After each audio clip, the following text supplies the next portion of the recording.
பொதுக்காலம் 5வது வாரம் பிப்ரவரி மாதம் 9ஆம் தேதி ஞாயிற்றுக்கிழமை. நற்செய்தி வாசகம். புனித லூக்கா எழுதிய நற்செய்தியிலிருந்து வாசகம். அதிகாரம் 5, இறை வார்த்தைகள் 1 முதல் 11 முடிய. ஒரு நாள் இயேசு கெனசரேத்து ஏரிக்கரையில் நின்று கொண்டிருந்தார். திரளான மக்கள் இறைவார்த்தையை கேட்பதற்கு அவரை நெருங்கிக் கொண்டிருந்தனர்.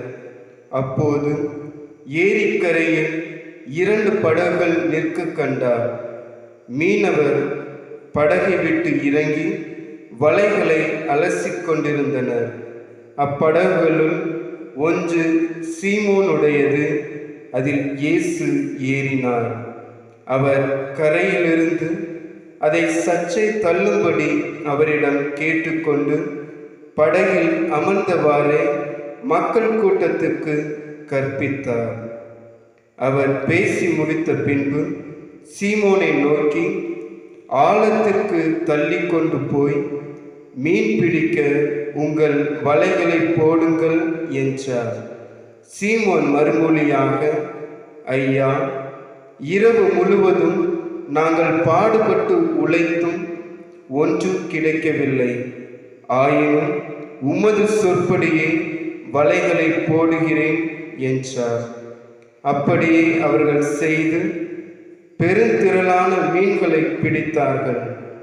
வலைகள் கிழியத் தொடங்கவே மற்ற படகிலிருந்த தங்கள் கூட்டாளிகளுக்கு சைகை காட்டி துணைக்கு வருமாறு அழைத்தார்கள். அவர்களும் வந்து 2 படகுகளையும் மீன்களால் நிரப்பினார்கள். அவை மூழ்கும் நிலையில் இருந்தன. இதை கண்ட சீமோன் பேதுரு இயேசுவின் கால்களில் விழுந்து, ஆண்டவரே, நான் பாவி, நீர் என்னை விட்டு போய்விடும் என்றார். அவரும் அவரோடு இருந்த அனைவரும் மிகுதியான மீன் பாட்டை கண்டு திகைப்புற்றனர். சீமோனுடைய பங்காளிகளான செபதேயுவின் மக்கள் யாக்கோபும் யோவானும் அவ்வாறே திகைத்தார்கள். இயேசு சீமோனை நோக்கி, அஞ்சாதே, இது முதல் நீ மனிதரை பிடிப்பவன் ஆவாய் என்று கூறினார். அவர்கள் தங்கள் படகுகளை கரையில் கொண்டு போய் சேர்த்த பின் அனைத்தையும் விட்டுவிட்டு அவரை பின்பற்றினார்கள். ஆண்டவரின் அருள்வாக்கு. கிறிஸ்துவே, உமக்கு புகழ்.